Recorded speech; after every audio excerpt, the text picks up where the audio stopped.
saling memberikan nasihat sesama muslim adalah kewajiban kita. Dan hendaklah di antara kamu ada segolongan orang yang menyeru kepada kebajikan, menyeru berbuat yang ma'ruf, dan mencegah dari yang mungkar. Dan mereka itulah orang-orang yang beruntung. Nasihatku untukmu. Nasihatku untukmu. Ikhwani Fiddin, sahabat Radio Ismail di 774 AM kHz bahagia bersama Al-Quran. Pada kesempatan kali ini, nasihat yang baru dari seorang sahabat yang mulia juga, yaitu sahabat yang bernama Abu Umamah Al-Bahili, yang mana beliau ini bernama aslinya adalah Sudayyu ibnu Ajlan ibnu Wahbin Al-Bahili radhiyallahu anhu. Beliau adalah seorang sahabat Nabi yang hidup bersama beliau, artinya menemani dan pernah berjumpa dan beriman kepadanya. Dan beliau hidupnya sampai ke Hims, daerah sebuah kota di Syam. Beliau banyak meriwayatkan ilmu dari Nabi Muhammad yang sampai kepada kita.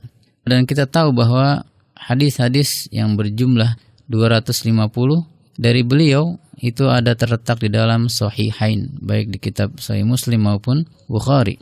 Dan pada saat haji terakhir Nabi Muhammad SAW, beliau berumur sekitar 30 tahun.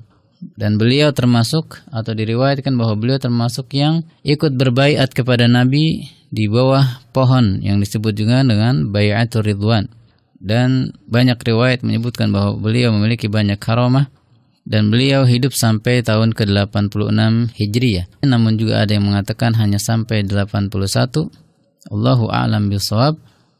Hadis-hadis beliau banyak tersebar di 6 kitab induk daripada kitab hadis kaum muslimin. Ikhwani fiddin rahimani wa iyyakum ajma'in.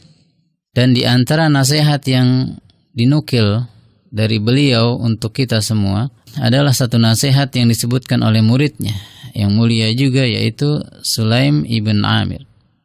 Bahwasannya Sulaim ibn Amir menceritakan, suatu hari kami hendak ngelayat atau bertakziah terhadap orang yang sudah meninggal di Damaskus. Dan bersama kami ada Abu Umamah Al-Bahili. Dan ketika setelah selesai disolatkan jenazah itu dan mereka mulai menguburnya, maka Abu Umamah berkata, "Ya ayyuhan nas, innakum qad asbahtum wa amsaytum fi manzilin taqtasimuna fihi al-hasanat was-sayyi'at." Wahai manusia sekalian, khitabnya saat itu adalah para sahabat, kalian sudah melalui pagi dan sore hari di rumah kalian masing-masing. Yang di dalam rumah itu kalian mengerjakan amal soleh dan juga kadang amal buruk. Wa tushikuna an tad'anu minhu ilal manzilil akhir. Dan kalian juga akan segera menyusul untuk tad'anu maknanya irtahalu, untuk segera pergi dari rumah yang kalian sekarang miliki menuju rumah yang satunya, yang lain, yaitu alam kubur. Wa huwa hada, dan rumah yang lain itu adalah ini, yaitu kuburan. Yushiru ilal qabr baitul wahdah.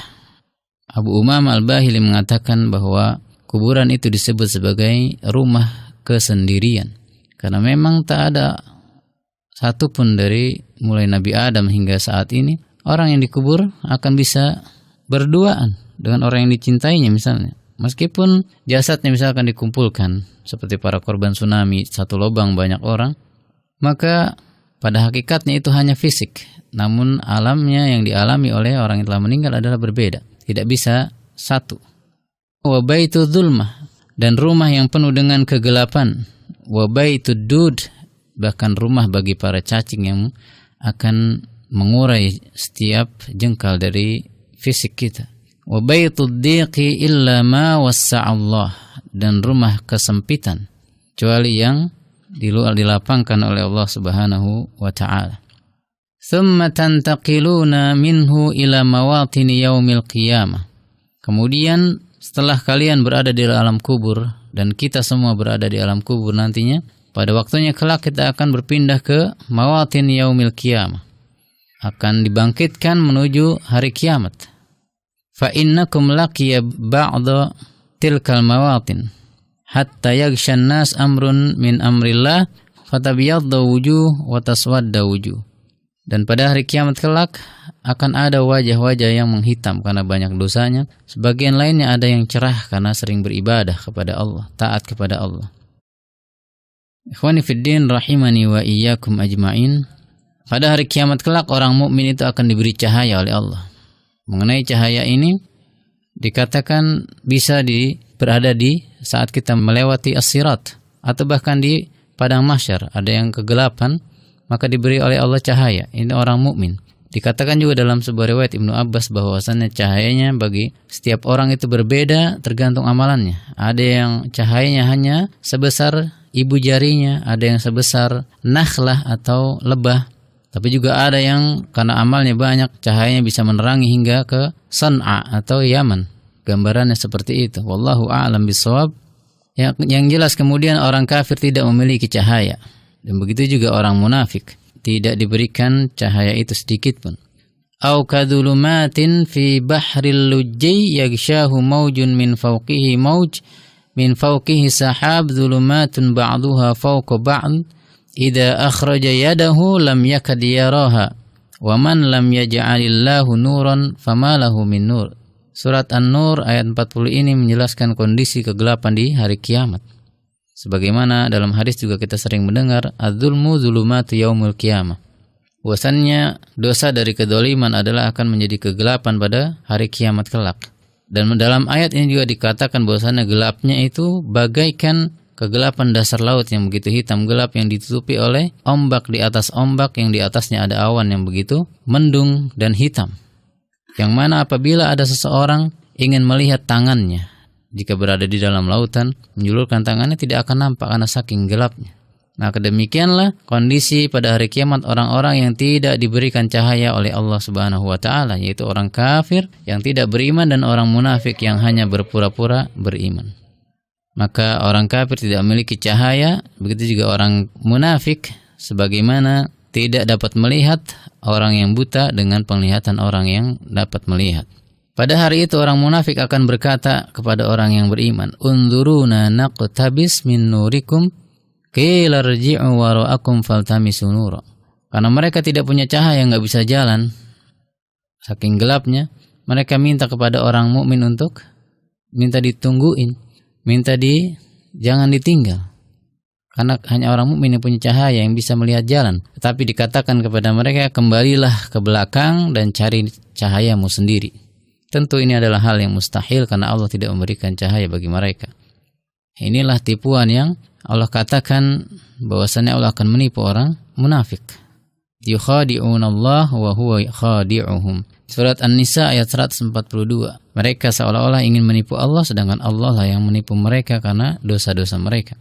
Mereka kembali untuk mencari tempat cahaya di mana itu dibagi, tapi mereka tidak menemukannya. Tapi kemudian mereka ingin kembali lagi mencari orang beriman, tapi sudah diadakan sebuah dinding pembatas pagar yang menghalangi mereka untuk bisa mengikuti orang beriman. Pagar yang memiliki pintu, yang di bagian dalamnya ada rahmat, yaitu arah menuju surga. Sebagaimana yang tadi sudah kita katakan bahwasannya cahaya ini juga untuk berjalan di atas siratal mustaqim atau sirat yang ada di dhahri jahannam.